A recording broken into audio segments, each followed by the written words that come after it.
Hello everyone, I am Gagan Saini, a final year MBBS student. तो आज का हमारा टॉपिक है फार्माकोकाइनेटिक्स। कुछ भी लिखने की ज़रूरत नहीं है, नोट्स के लिंक आपको डिस्क्रिप्शन में मिल जाएगा। तो फार्माकोकाइनेटिक्स क्या होता है? फार्माकोकाइनेटिक्स जो है ये क्वांटिटेटिव स्टडी है जिसमें हम देखते हैं ड्रग का मूवमेंट। ठीक है, इसे हम सिंपल भाषा में समझे तो मतलब क्या है इसका कि हमने जो ड्रग ली उसके अगेंस्ट जो भी बॉडी ने एक्शन लिए वो सब इंक्लूड होता है हमारे फार्माकोकाइनेटिक्स में। सपोज हमने कोई ड्रग ली, उसके अगेंस्ट हमारी बॉडी ने रिएक्शन किया, जैसे हम उसका हुआ मेटाबॉलिज्म, देन एब्जॉर्प्शन और फिर हुई वो एक्सक्रीट। तो ये होता है फार्माकोकाइनेटिक्स। अब जब हमने कोई एक ड्रग ली तो उसको वेरियस बायोलॉजिकल मेम्ब्रेन क्रॉस करनी पड़ती हैं, वो भी वेरियस मैकेनिज्म के थ्रू। उसमें इंक्लूड है जैसे कि passive diffusion, active, facilitate, filtration and endocytosis. तो इसमें क्या है कि ये सारे प्रोसेस कोई भी एक ड्रग को या तो उसके एब्जॉर्प्शन में मदद करेंगे या उसके एक्सक्रीशन में मदद करेंगे। ठीक है, अब देखते हैं फार्माकोकाइनेटिक के अंदर क्या क्या इंक्लूड होता है। उसमें है absorption, distribution, metabolism and excretion. मतलब पहले एब्जॉर्ब होगी, फिर वो डिस्ट्रीब्यूट होगी, उसका मेटाबॉलिज्म भी होगा और बची कुची ड्रग एक्सक्रीट हो जाएगी। तो अब सबसे पहले देखते हैं एब्जॉर्प्शन क्या है। एब्जॉर्प्शन मतलब कि जो मूवमेंट हुआ हमारी बॉडी के अंदर और उसमें से कितनी ड्रग हमारे सर्कुलेशन में पहुंची, उसको बोलेंगे हम एब्जॉर्प्शन। ठीक है, तो इसमें क्या क्या फैक्टर हैं जो कि इसमें इंक्लूड होते हैं या इन्फ्लुएंस करते हैं हमारे एब्जॉर्प्शन को। उसमें पहला है physio chemical properties of drug, जिसमें उसकी फिजिकल स्टेट, जो भी हमने ड्रग ली उसकी फिजिकल स्टेट क्या है। जैसे अगर वो सॉलिड है तो वो लेट एब्जॉर्ब होगी, लेकिन कोई लिक्विड फॉर्म है तो वो जल्दी एब्जॉर्ब हो जाएगी। लिपिड सॉल्युबिलिटी, अब सारी फॉस्फोलिपिड की लेयर है, उसको पास करने के लिए कैसा नेचर होना चाहिए उसका, लिपिड सॉल्युबल। या उसका पार्टिकल साइज, अगर कोई छोटा साइज है तो वो जल्दी से एक मेम्ब्रेन को क्रॉस करके दूसरे जगह ट्रांसफर हो सकता है, जिसकी वजह से उसका एब्जॉर्प्शन जल्दी हो जाएगा। फिर है डिसइंटीग्रेशन टाइम। डिसइंटीग्रेशन टाइम मतलब कि कोई भी ड्रग है वो कितना टाइम लेती है स्मॉल पार्टिकल में चेंज होने के लिए, उसको बोलते हैं हम डिसइंटीग्रेशन। अब है डिसोल्यूशन टाइम, मतलब जिसकी सॉल्युबिलिटी अच्छी उसका एब्जॉर्प्शन अच्छा। ठीक है, फिर है रूट ऑफ ड्रग एडमिनिस्ट्रेशन। जैसे हमें पता है इंट्रावेनस की बायो अवेलेबिलिटी कितनी होती है, पूरी 100% होती है, तो जिसकी वजह से उसका एब्जॉर्प्शन भी अच्छा होता है। तो बायो अवेलेबिलिटी जो है हमारा वो भी फार्माकोकाइनेटिक का ही पार्ट है। ठीक है, अब देखते हैं फूड। फूड में क्या, फूड भी ड्रग के एब्जॉर्प्शन को इफेक्ट कर सकता है। जैसे रिफेम्पिसिन अगर और लेवोडोपा है, अगर हम ये खाना खाने के बाद लेते हैं तो इनका एब्जॉर्प्शन उतना अच्छा नहीं होता। ठीक है, अदर ड्रग मतलब कि हमने दो या दो से ज़्यादा ड्रग ली, वो एक दूसरे के एब्जॉर्प्शन को कैसे अफेक्ट करते हैं। वो एस्कॉर्बिक एसिड है, वो एब्जॉर्प्शन बढ़ा देता है आयरन का। ठीक है, लेकिन एंटासिड जो है वो एब्जॉर्प्शन कम कर देता है टेट्रासाइक्लिन का। ठीक है, अब है एरिया। एरिया जितना ज़्यादा उतना ज़्यादा एब्जॉर्प्शन। ठीक है, जीआई एंड अदर डिसीजेस, इसमें के एक लो हाइड्रिया है किसी को, मतलब कि HCl नहीं बन रहा उसके अंदर, तो उसमें आयरन का एब्जॉर्प्शन कम हो जाता है। ठीक है, फिर है पीएच एंड आयोनाइजेशन। तो इसमें हमने पढ़ा था कि जो ड्रग है उसको सेम पीएच चाहिए एब्जॉर्ब होने के लिए। जैसे अगर कोई वीक एसिड है तो वो एसिडिक पीएच में ही एब्जॉर्ब होगी। क्यों?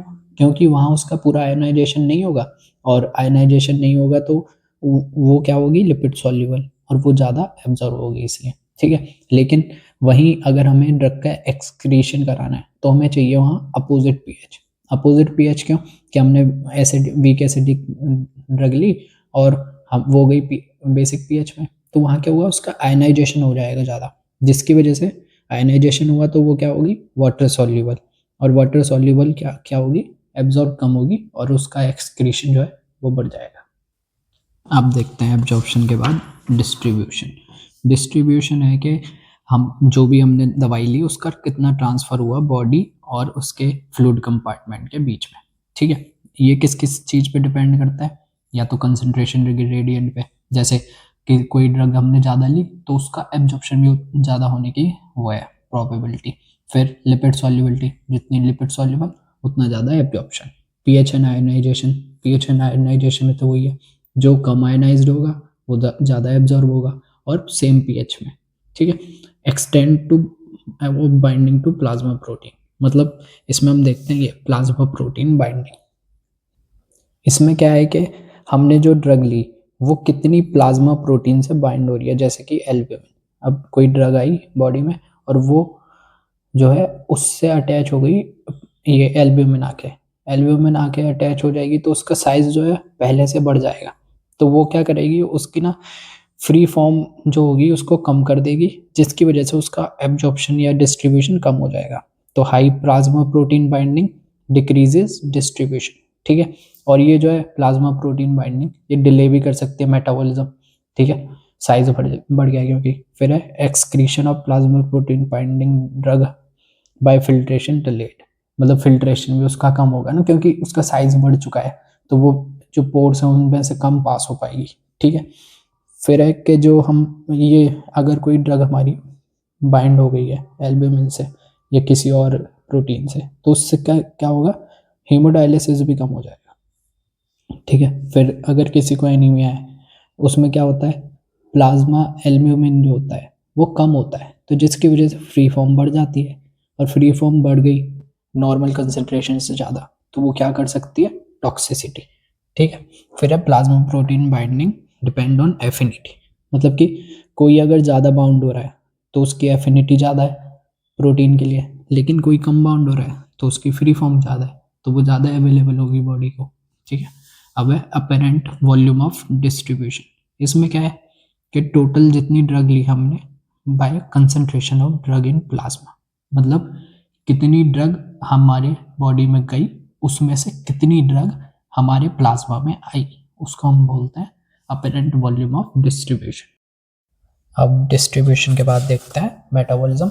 मेटाबॉलिज्म क्या है कि ये पाथवे फॉलो करता है जिसमें दो फेजेस होती हैं, फेज 1 एंड फेज 2। फेज 1 को बोलते हैं नॉन सिंथेटिक फेज, फेज 2 को बोलते हैं सिंथेटिक फेज। नॉन सिंथेटिक के अंदर होता है ऑक्सीडेशन, रिडक्शन, हाइड्रोलिसिस, साइक्लाइजेशन, डीसाइक्लाइजेशन। ये वाला पार्ट हमने बायोकेमिस्ट्री में ही पढ़ा हुआ है, ठीक है।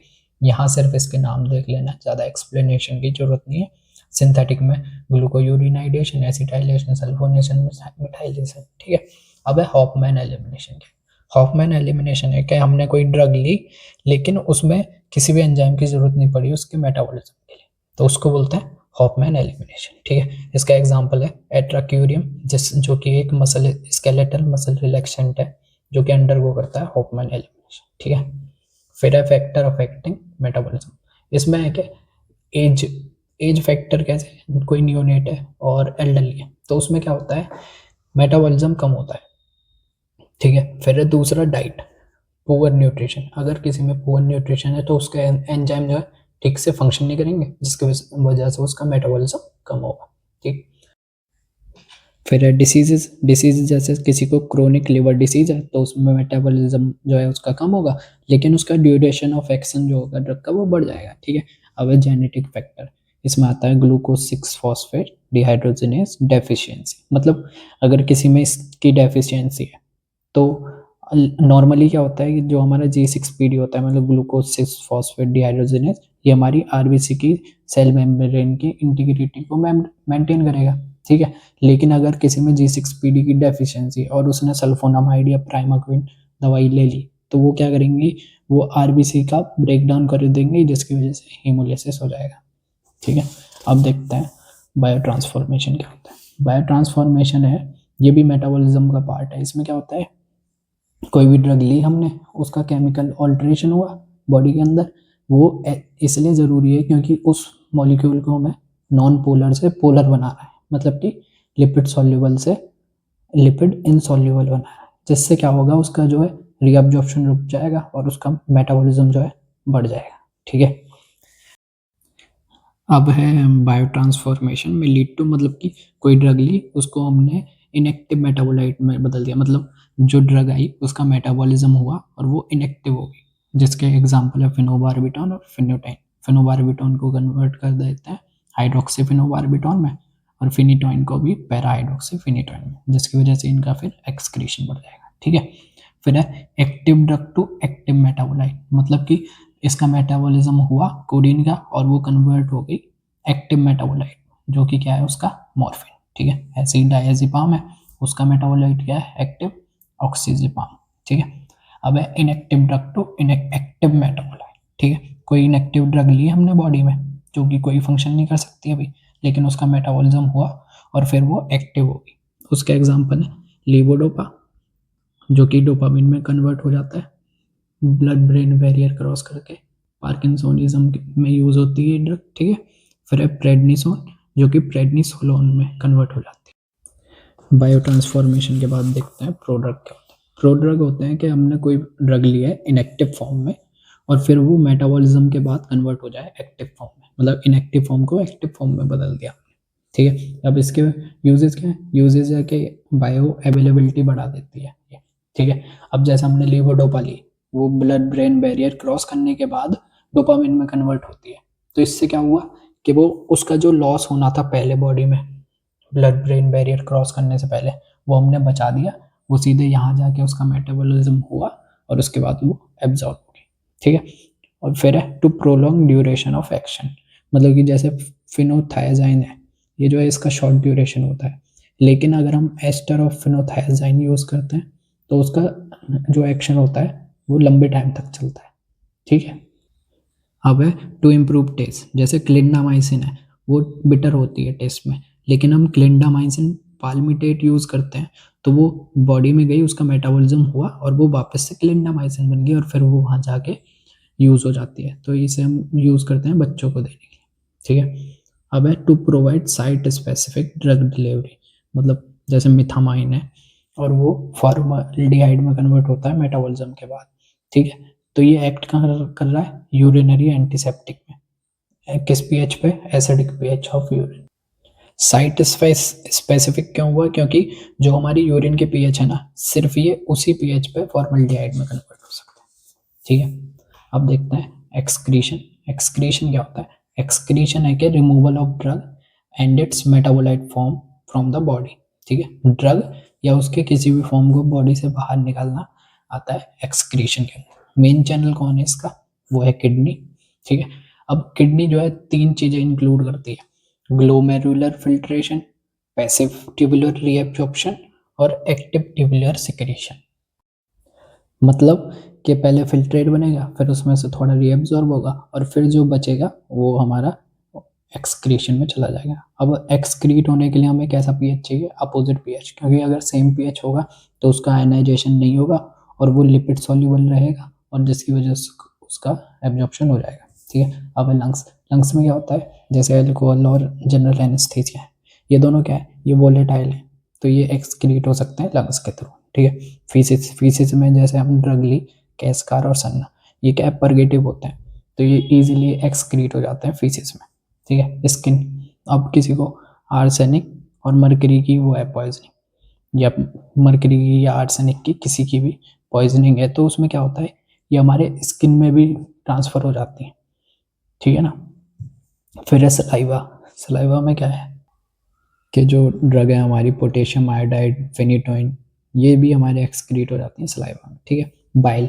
कुछ ड्रग ऐसे हैं जो बाइल में एक्सक्रीट होते हैं, उसका एग्जांपल है टेट्रासाइक्लिन, ठीक है। अब है मिल्क। मिल्क क्या है कि कुछ ड्रग हमने ली, ठीक है, और जो हमारी मदर है वो बच्चे को फीड करा रही है अपना मिल्क, तो ऐसा भी हो सकता है कि हमारी ड्रग का जो एक्शन है वो बच्चे में कोई इफेक्ट कर दे किसी भी तरीके से, ठीक है। तो ऐसी ड्रग हैं जो पेनिसिलिन है या एरिथ्रोमाइसिन है, ये सेफ होती हैं, ये ज़्यादा इफेक्ट नहीं करती, कर भी सकती हैं लेकिन ज़्यादा इफेक्ट नहीं करेंगे। लेकिन जो हमारा अमायोडेरोन है, ये अवॉइड करना चाहिए जो भी ब्रेस्ट फीडिंग कर रही है, ठीक है।